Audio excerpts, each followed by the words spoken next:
Ní orúkọ Jésù. Àmín Jésù. Ní agbára ìjẹ Jésù Kristi. Àmín Jésù. Olúwa Ọlọ́run aláàánú lórí ọ̀fẹ́. A dúpẹ́ lọ́wọ́ yín o. A ti dá ohun gbogbo padà sọ́dọ̀ yín torí pé ẹ ṣeun. Bàbá gba ọpẹ́ wa o. Àmín Jésù. Àwa fi ara padà sí bí epo ara.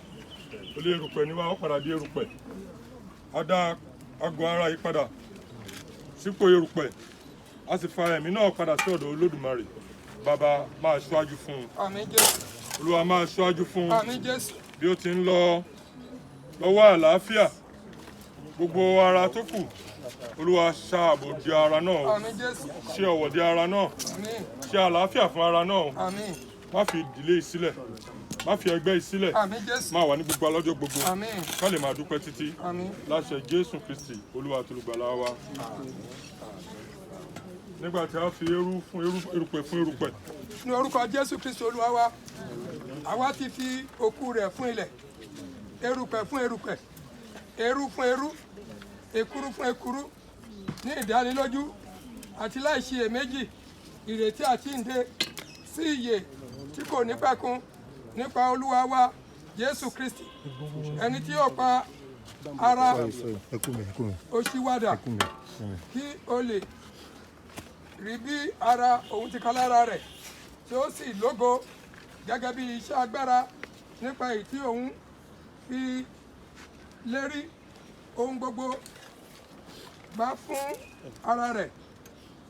Mo gbọ́ ohùn kan láti ọ̀run wá wípé ìbùkún ni fún àwọn òkú tí wọ́n kú nínú Olúwa nítorí wọ́n sinmi nínú làálàá wọn, iṣẹ́ wọn sì ń tọ̀ wọ́n lẹ́yìn.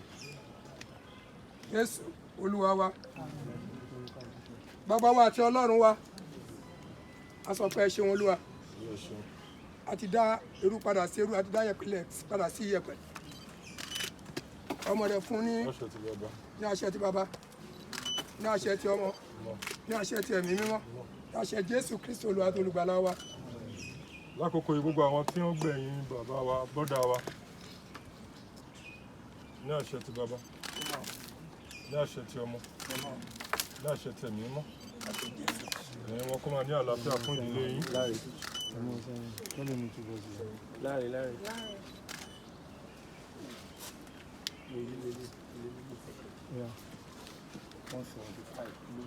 Ní àṣẹ ti bàbá, ní àṣẹ ti ọmọ, ní àṣẹ ti ẹ̀mí mímọ́, àṣẹ ti Jésù Kristi Olúwa wa, ká àlàáfíà Ọlọ́run kó máa bá yín gbé.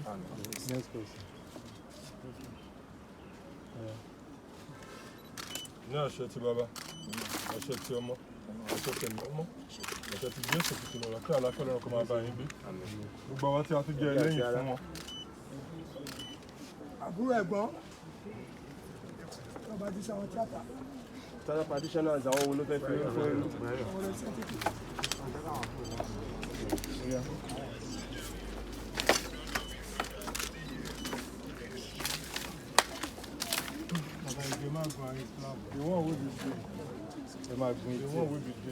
Ẹgbẹ́ ilé iná ẹbú tí wọ́n ń bì.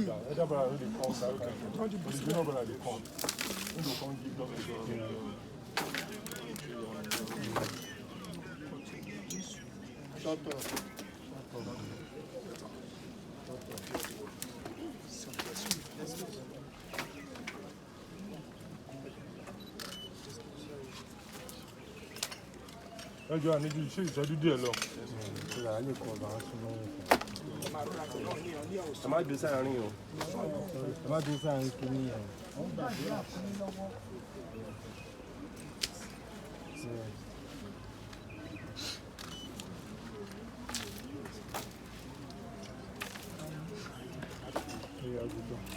Ẹ bá di gbé ẹ̀pẹ̀ bọ́tà.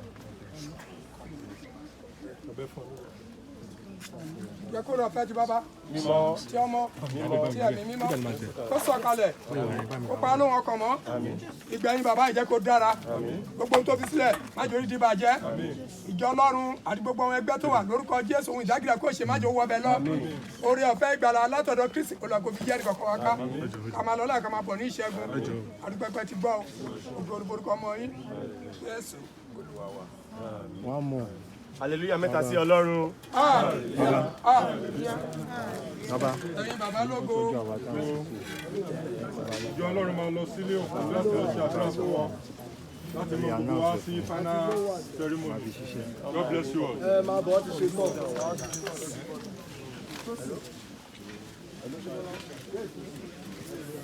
Ẹ jọ̀ọ́ ẹ tọ́jú àwọn àtàbẹ̀ bò òkú o. Ẹ tọ́jú wa o.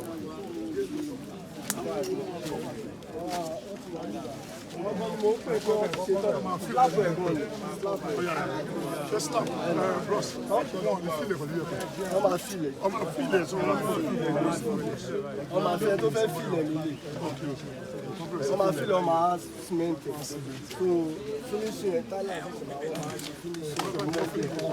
wọn fílẹ̀ báyìí. wọ́n máa filẹ̀ lójú oúnjẹ.